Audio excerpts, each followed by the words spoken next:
I've got my third and final masterclass story for you guys. So this is a real student piece of work, one of my students from my summer First Language English masterclass.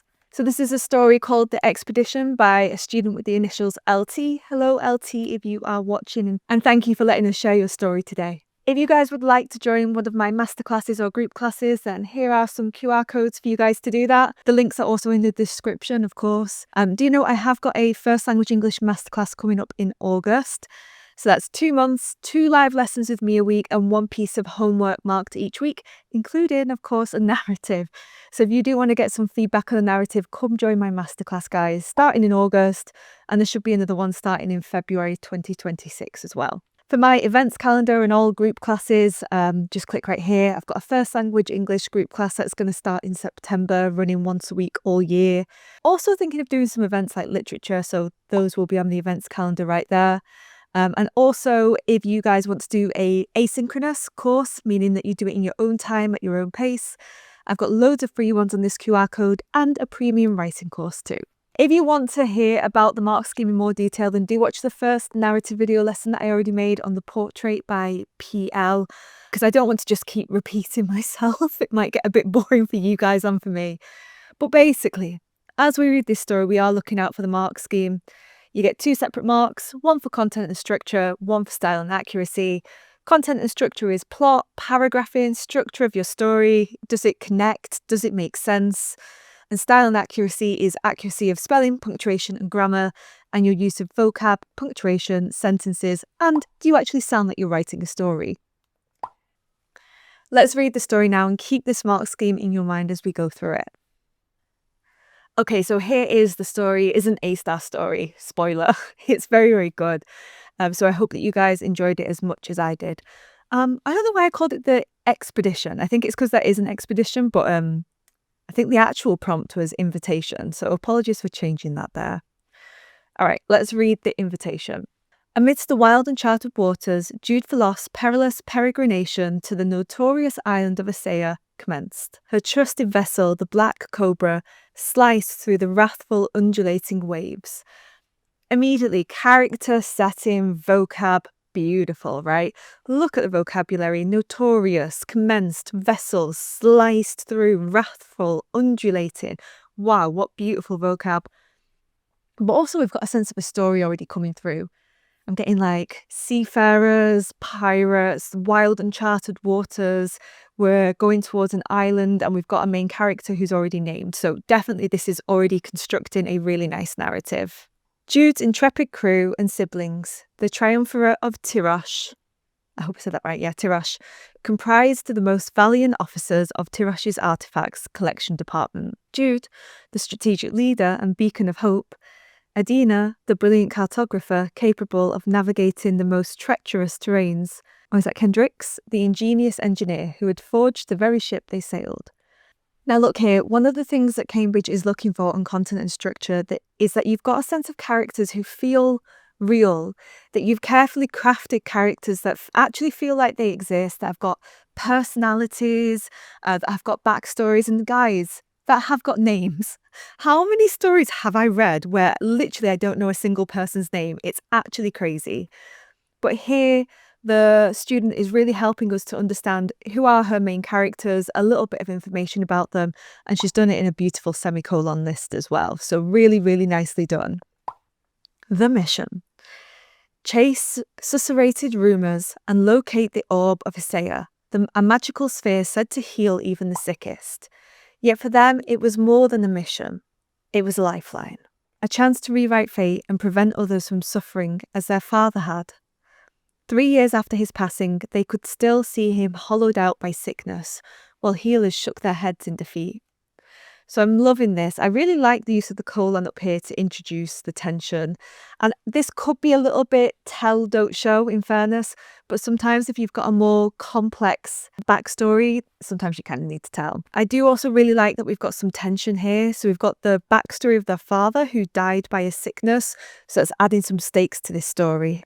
Okay, and as we read the next bit, some of my markings shifted a little bit, so you'll have to forgive if some of the marks aren't quite where they should be. We shall persevere. Hours later, Osea's shadowy shore emerged.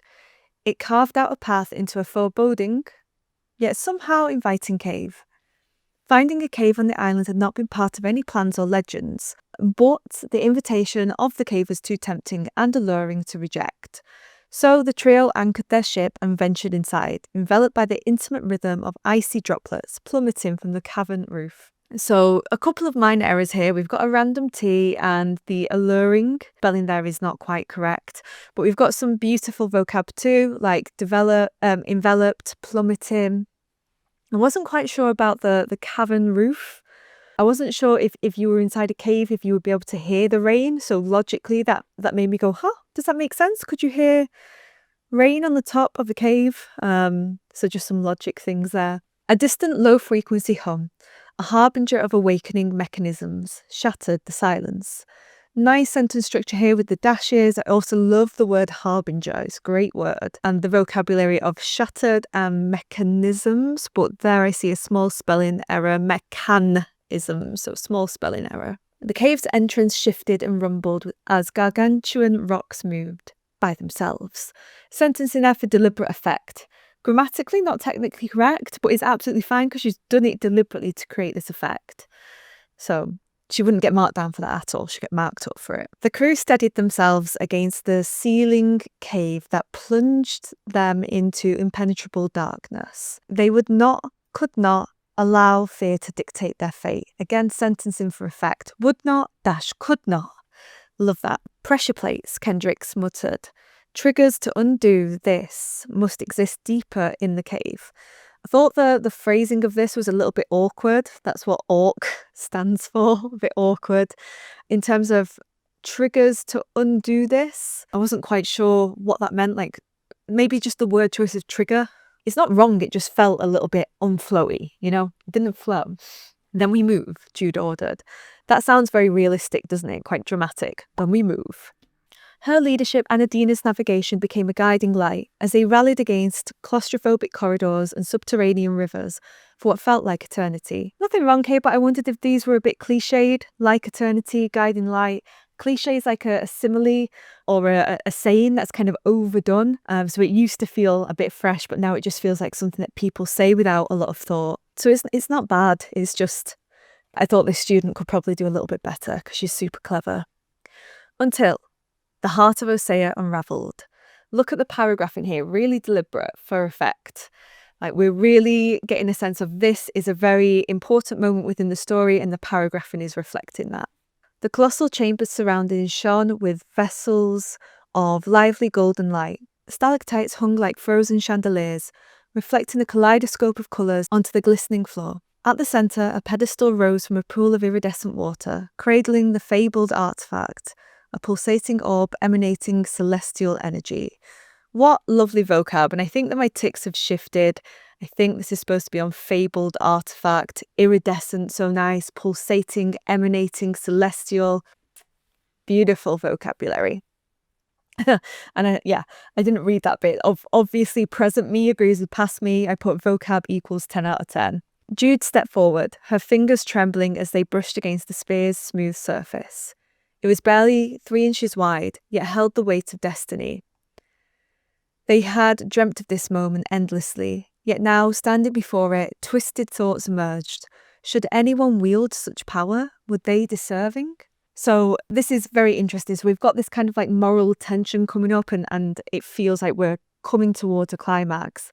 In terms of logic, one thing I wondered for the student was, this orb is supposed to cure illness. So would they really be pausing here? Like, of course, it's got great power, but they know that it's to cure the illness such as their father had. So I thought, isn't this to cure illness? Does it do more? If it does do more, maybe better to hint at that earlier on. Otherwise, the moral conundrum here seems a bit random. Like, I thought it was going to save people like your dad. Like, would you really be that worried about it?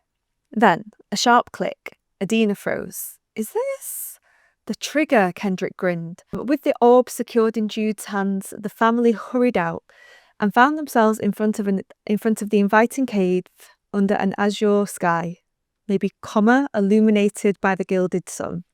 The storm had passed. Jude tightened her grip on the treasure and looked at her companions. They nodded in unison. An unspoken vow was established between them.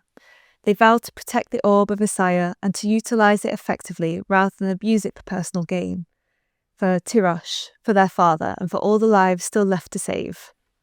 The triumvirate of Tirosh stepped into legend, towards a better world. Lovely final sentence.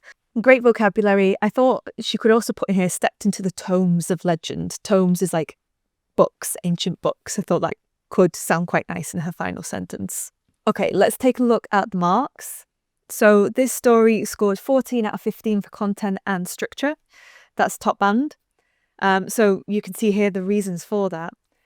She's definitely got characters who are developed. They've got names, appearances, personality, motivations, backstories. They feel real, which is quite hard because she's got 3 of them. But she's done it quite well with all of them. The settings are definitely developed. It's a strong point of the story with descriptions of appearance and atmosphere.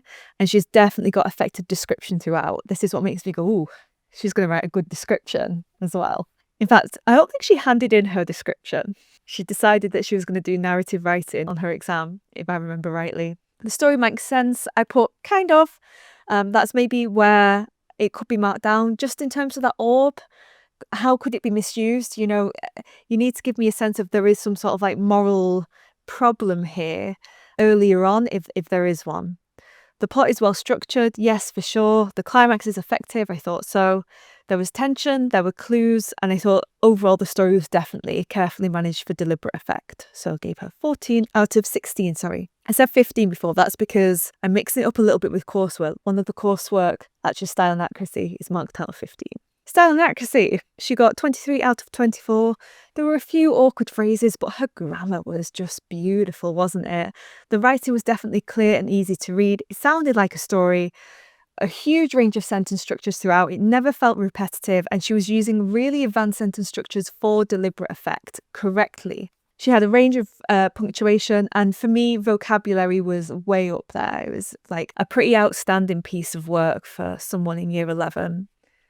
And dialogue punctuated correctly, so 23 out of 24. Not 24 because there were a few awkward phrases that didn't quite flow. They weren't grammatically incorrect, but they just didn't flow. And I put, outstanding, you should be a writer. You see my marks have got a little bit messed up there. It's writing on an iPad and then looking at it on a Windows computer. I think it shifts it all. So yeah, a really, really good story right there for you guys. So thank you all for joining me for this video lesson. I hope that you enjoyed the students' narratives as much as I did. If you would like me to mark one of your narratives, come join my masterclass starting in August, starting in February. Hope to see you guys there. Do subscribe to my channel and like this video, comment, etc., etc. Thank you so much. Goodbye.